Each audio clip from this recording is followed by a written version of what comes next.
मुंबई आणि परिसरातल्या महत्त्वाच्या बातम्यांचा वेगवान आढावा घेऊयात मुंबई फास्टमध्ये.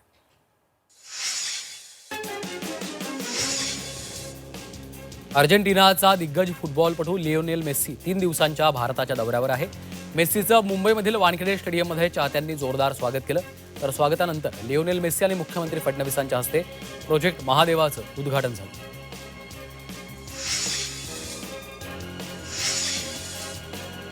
अर्जेंटिनाचा दिग्गज फुटबॉलपटू लिओनेल मेस्सी भारताच्या दौऱ्यावर आहे. यावेळी मुंबईमधील वानखेडे स्टेडियममध्ये क्रिकेटचा देव सचिन तेंडुलकर आणि मेस्सीची भेट झाली. या दरम्यान सचिननं भारतीय क्रिकेट संघाची सही केलेली जर्सी मेस्सीला भेट म्हणून दिली आहे. त्यानंतर मेस्सीनं देखील सचिनला फुटबॉल भेट म्हणून दिला.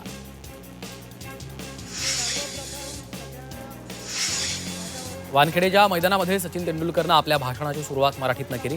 मुंबई स्वप्नांची नगरी, स्वप्न पूर्ण झाली आहेत असं सचिननं म्हटलं. त्यावर मेस्सीनं आपल्या आयुष्यात सर्व मिळवलं असून मेस्सीला त्याच्या पुढच्या आयुष्यासाठी शुभेच्छा असल्याचं सचिननं म्हटलंय. मेस्सीच्या उपस्थितीमध्ये वानखेडेत आयोजित कार्यक्रमात मुख्यमंत्री फडणवीसांनी गणपती बाप्पांचा जय जयकार केला. मेस्सीद्वारे 60 मुलांना प्रशिक्षण दिलं जाणार आहे. 2034 पर्यंत मेस्सी प्रशिक्षण देणार असल्याबद्दल फडणवीसांनी त्याचे आभार मानले.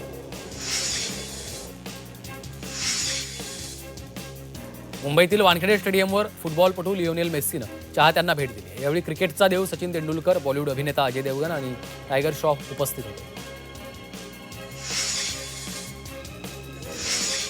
मुंबईचा खलनायक कोण असा सवाल उपमुख्यमंत्री शिंदेंनी केला. त्यांनी नाव न घेता उद्धव ठाकरेंवर निशाणा साधलाय. खिचडी घोटाळा करणारा कोण, कोविड सेंटरमध्ये घोटाळा करणारा कोण अशा प्रश्नांचा भडीमार देखील शिंदेंनी केला. भाजप प्रदेशाध्यक्ष आमदार रवींद्र चव्हाण आणि खासदार श्रीकांत शिंदेंचं मनोमिलन झालं. कल्याण डोंबिवलीमध्ये अनेक दिवसांपासून दोन्ही पक्षांमध्ये नगरसेवक पदाधिकारी फोडाफोडीचं राजकारण सुरू होतं. मात्र डोंबिवलीच्या क्रीडा संकुलाच्या भूमिपूजनाला एकनाथ शिंदे आणि रवींद्र चव्हाण एकत्र आले होते. ओबीसींचं राजकीय आरक्षण संपवण्याचे प्रयत्न आहेत अशी टीका नवनाथ वाघमारेंनी केली. तर एकनाथ शिंदेंनी ओबीसींवर अन्याय केला असा गंभीर आरोप वाघमारेंनी केला. 24 तासनं पालघरच्या आदिवासी भागातील मुलींच्या विक्रीच्या रॅकेटचा पर्दाफाश केला. त्यानंतर आमदार हिरामण खोसकर उद्या पालघरला जाऊन मुलींच्या कुटुंबियांची प्रत्यक्ष भेट घेणार आहेत. या दरम्यान त्याचा अहवाल तयार करून मुख्यमंत्री आणि उपमुख्यमंत्र्यांना देणार असल्याचं त्यांनी म्हटलं. निवडणुका झाल्यानंतर योजना बंद होतील या विरोधकांच्या टीकेला उत्तर देताना फडणवीसांनी ठामपणे सांगितलं, राज्य सरकारनं सुरू केलेल्या लाडकी बहीण योजना आणि शेतकऱ्यांना मोफत वीज योजना यापैकी कुठलीच योजना बंद केलेली नाहीये. सर्व योजना सुरू आहेत. यापुढेही पुढील 5 वर्षे ही योजना सुरूच राहणार आहे असं फडणवीसांनी स्पष्ट केलं. 12,000 मेगावॅट वीज 2026 पर्यंत तयार करत आहोत ही माहिती फडणवीसांनी विधानसभेत दिली. वीज खरेदीमध्ये कंपनीला 10,000 कोटींचा फायदा होईल. 350 कोटी झाडांचं मिटिगेशन या 16 मेगावॅटसाठी लागलं असतं म्हणजे आपण 350 कोटी झाडं लावली असं म्हटलं पाहिजे. 21 पुरस्कार आपल्याला मिळालेत असं फडणवीसांनी म्हटलं.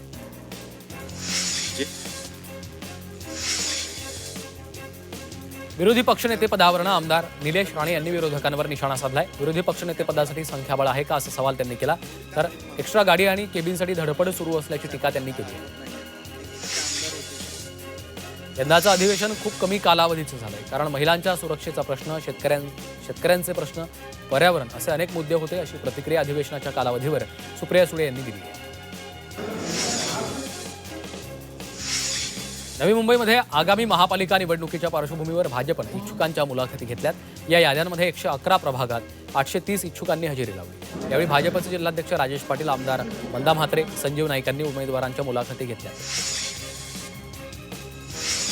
हिवाळी अधिवेशनात मुरबाड आणि बदलापूर परिसरातील विविध विकास कामांना हिरवा कंदील दाखवण्यात आलाय. बदलापूर लातूर या द्रुतगती महामार्गाला मंजुरी देण्यात आली आहे. त्यामुळे आता बदलापूर शहराच्या विकासाला चालना मिळणार आहे.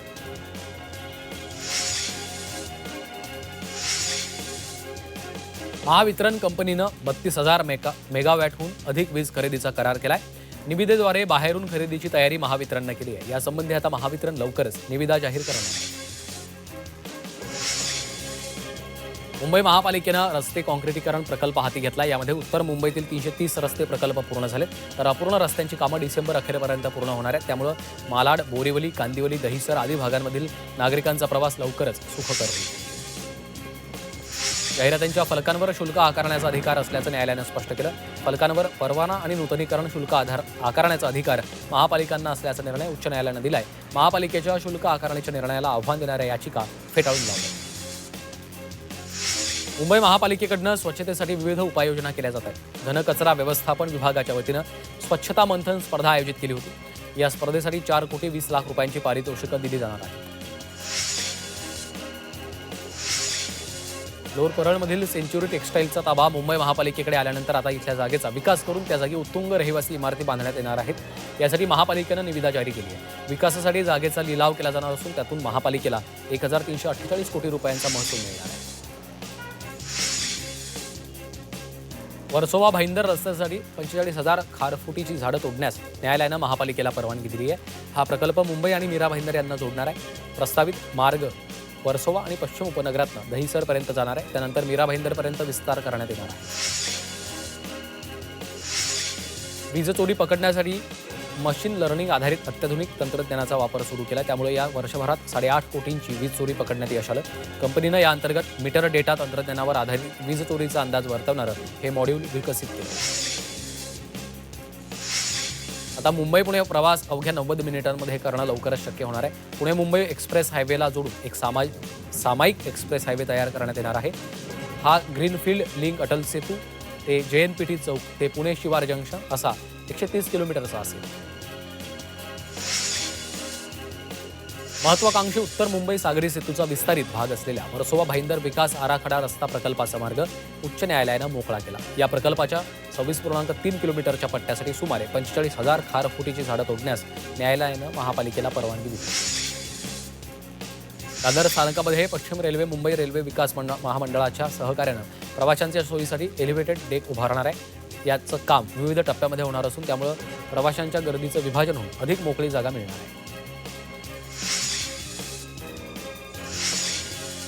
इंडिगो विमान कंपनीच्या प्रवासी सेवेत निर्माण झालेल्या गोंधळा प्रकरणात DGCA कठोर पावलं उचलली जाणार आहेत. DGCAनं इंडिगो गोंधळ प्रकरणामध्ये उड्डाण परिचालन निरीक्षक या पदावरच्या 4 अधिकाऱ्यांवर निलंबनाचा बडगा उचलला. शिवाजी शिक्षण संस्थेकडनं देण्यात येणारा डॉक्टर पंजाबराव देशमुख स्मृती पुरस्कार यंदा मुख्यमंत्री फडणवीसांनी जाहीर झाला. मुख्यमंत्री फडणवीसांना जाहीर झालाय. पंजाबराव देशमुखांच्या जयंती उत्सव दिनी अर्थात 27 डिसेंबरला हा पुरस्कार प्रदान केला जाणार आहे. नवी मुंबईच्या खारघर गोल्फ कोर्समध्ये प्रथमच आंतरराष्ट्रीय पातळीच्या गोल्फ स्पर्धेचं आयोजन केलं. 16 ते 19 डिसेंबर ही स्पर्धा पार पडणार आहे. या सामन्यांसाठी 1 कोटींचं बक्षीस ठेवण्यात आलं. तर या स्पर्धेत नामांकित गोल्फपटू सहभागी होणार असल्याची माहिती आहे. कल्याण तालुक्यातल्या खडवलीच्या नदगाव पितांबरे पाडा इथं भागवत सप्ताहाचं आयोजन केलं होतं. 7 दिवस चाललेल्या भागवत सप्ताहामध्ये भाविकांनी मोठ्या संख्येने उपस्थिती लावली.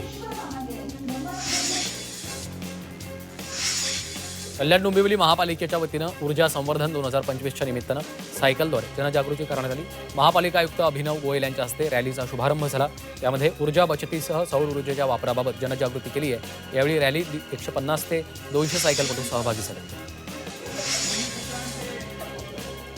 नवी मुंबई आंतरराष्ट्रीय विमानतळाला दिबा पाटलांचं नाव देण्यात यावं या मागणीसाठी खासदार सुरेश उर्फ बाळ्यामामा म्हात्रे आक्रमण झाले. डोंबिवलीतून जनजागृती रॅली काढण्यात आली. 22 डिसेंबरला विमानतळावर मोर्चा काढला जाणार आहे. ससून डॉक बंदराच्या अस्तित्वाला निर्माण झालेल्या धोक्याविरोधात सर्व मच्छीमार संघटनांनी आक्रमक भूमिका घेतली. 16 डिसेंबरला ससून डॉक ते आझाद मैदान असा भव्य लाँग मार्च आणि महासभेचं आयोजन केलं. ससून डॉक बंदर वाचवण्यासाठी ही शेवटची संधी असल्याचा इशारा देत संघटनांनी आंदोलन पुकारलं. उत्तरेकडून येणाऱ्या थंड वाऱ्यांमुळे मुंबईसह महाराष्ट्र गारठलाय. तर ही थंडी नाताळपर्यंत राहील असा अंदाज हवामान विभागानं वर्तवला. विदर्भ, उत्तर महाराष्ट्र, मराठवाडा आणि मध्य महाराष्ट्रातील सर्वच शहरांचा पारा 10 अंशांपर्यंत घसरला. भारतातील वायू प्रदूषणाच्या बाबत जागतिक स्तरावर प्रसिद्ध होणाऱ्या विविध रँकिंगना केंद्र सरकार अधिकृत मानत नाही. भारतानं स्वतःची वायू गुणवत्ता मानकं निश्चित केली असल्याची माहिती केंद्र सरकारनं संसदेत दिली आहे.